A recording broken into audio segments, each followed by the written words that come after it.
Kaya walang tumatagal na relasyon sa inyo mga kabataan eh. Alam mo yung mga pagbe-break-up na yan, hindi ginagawang hobby yan.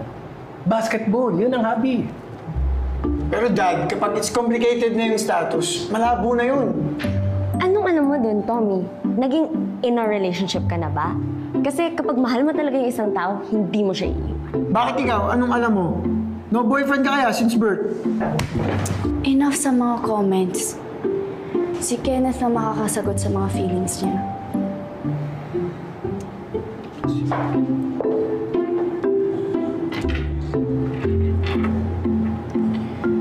Kenneth, ano bang desisyon mo?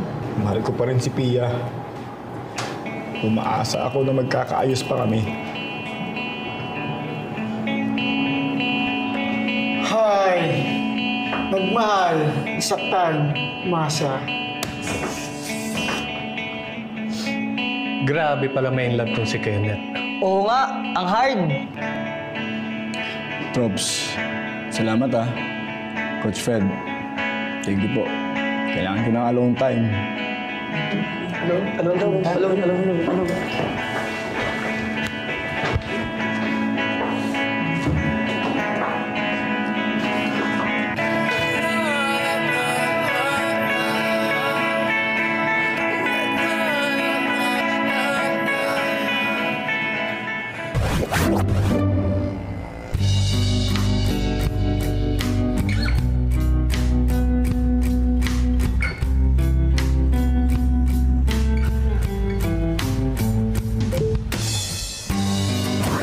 Kenneth, gusto ko nang dislike yung post mo.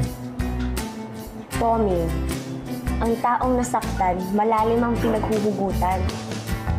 Makapost nga din ako para mapansin na ako ng crush ko. Papansin ka kaya ng crush mo. Hindi. Never naman niya ako napansin eh. Kita mo na, Kenneth? Kay Giovanna na nanggaling na kahit anong post mo sa FB, kung ayaw kanyang pansinin, mukha ka lang kawawa. Paano pag nakita ni Pia yung post mo? Dahil lalo lang niyang maiisip na weak ka at nasasaktan.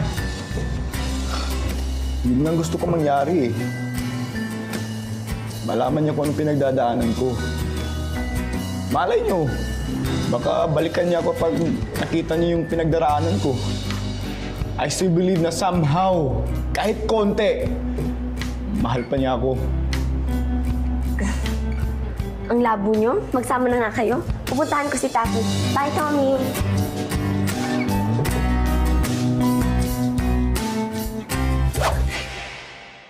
Tingnan mo, paano ba magagawa to ni Pia na nagpo-post siya na masaya siya? Eh si Kenneth, wasak na wasak na. This is so insensitive. Tingnan mo, nag-post pa siya ng pagkain niya na kinain niya. Si Kenneth, halos hindi na kumakain. Irita talaga tong Pia na to.